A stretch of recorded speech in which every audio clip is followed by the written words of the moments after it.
ప్రవీణ్ కుమార్ ఒక పగడం. పగడాల ఇంటి పేరు తనకు కొన్ని విషయాల్లో సరిగ్గా సరిపోయిందా అనిపిస్తుంది.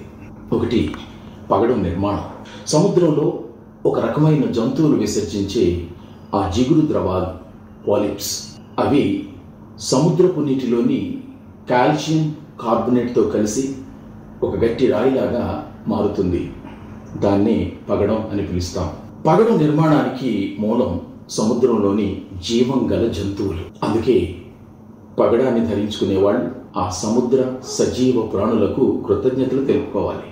అదేవిధంగా మన ప్రవీణ్ కుమార్ అనే ఈ విలువైన పగడాన్ని నిర్మించి సృష్టిలోనికి పంపించి మనకు అనుగ్రహించిన జీవము గల మన పరమ సృష్టికర్త అయిన త్రియేక దేవునికి వందన కృతజ్ఞతలు తెలియచేసుకుంటున్నాను.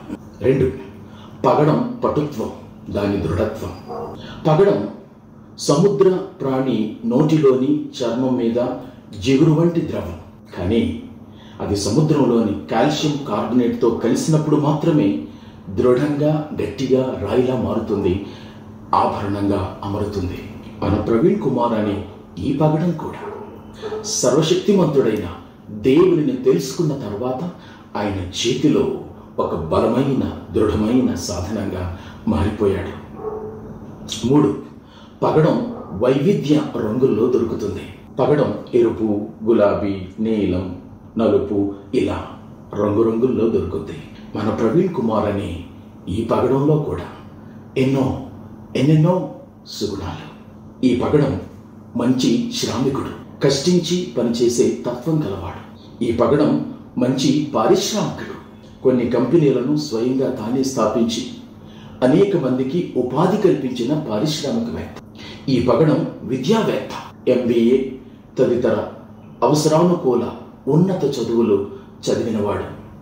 ఈ పగడం విషయవేత్త, ఉద్యోగ, వ్యాపార, భక్తి, విశ్వాస, సామాజిక, ఆధ్యాత్మిక, మతపరమైన, వైజ్ఞానికపరమైన, ఆర్థిక, రాజకీయ, వేదాంత ఇలా అనేక రంగాల మీద విషయ శోధన చేసి వాటి మీద పట్టు సాధించిన విద్యావేత్త. ఈ పగడం సమర్థనావాది. తాను నమ్మిన క్రైస్తవ విశ్వాసం మాత్రమే ఎందుకు గొప్పదో, యేసుక్రీస్తు ప్రభువు మాత్రమే ఎందుకు దేవుడు డిబేట్లలో కుండబద్దలు కొట్టి వాదించే నిపుణత కలిగిన సమర్థనావాది. ఈ పగడం ఉదాత్తవాది, జనరస్. నిరుద్యోగుల కోసం, అనాథుల కోసం, అభాగ్యుల కోసం ఏదో ఒక ఆసరా, ఏదో ఒక చేయూత, ఏదో ఒక పోషణ భద్రత కల్పించాలన్న ఒక నిరంతర తపన కలిగిన ఒక ఉదారమూర్తి. ఈ పగడం స్నేహవాది, ఫ్రెండ్. తనతో స్నేహానికి ఆరాటపడేవారు ఎందరో ఉన్నారు. తాను స్నేహించిన వారందరితో చక్కటి సత్సంబంధాన్ని కొనసాగించే ఒక చక్కటి స్నేహశీలి. ఈ పగడం సాక్ష్యవాది. తన మాట, పాట, చర్చ, వాదన, ఉపదేశం, ముచ్చట్లు అన్నింట్లో ప్రభువు కొరకు ఒక ఘనమైన సాక్ష్యాన్ని లేవనెత్తిన క్రీస్తు సాక్షి. అంతేకాదు, ప్రభువు కోసం, ఆయన్ను గుర్చిన సాక్ష్యం కోసం మరణించే నిమిషం వరకు, మరణానంతరం కూడా, ఇదిగో ఈ క్షణం వరకు ఇంకా సాక్ష్యమిస్తూనే ఉన్నది ఈ పగడం.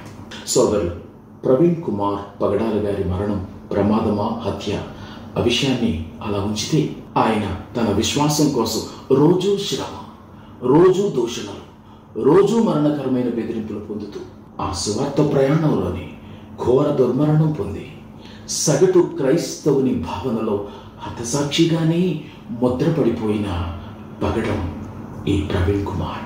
ఇలా పగడంలో ఎన్నో రంగులు, ఎన్నో వైవిధ్యాలు ఉన్నట్టుగా ప్రవీణ్ పగడాల గారి జీవితంలో కూడా ఎన్నో వైవిధ్యాలు. వీరు ఓ వైవిధ్య భరిత దైవ జనుడు. ఈరోజు ప్రవీణ్ వేల మందికి ప్రేరకుడు, ఆదర్శకుడు, మార్గదర్శకుడు, ఒక ధీరోదాత్తుడు.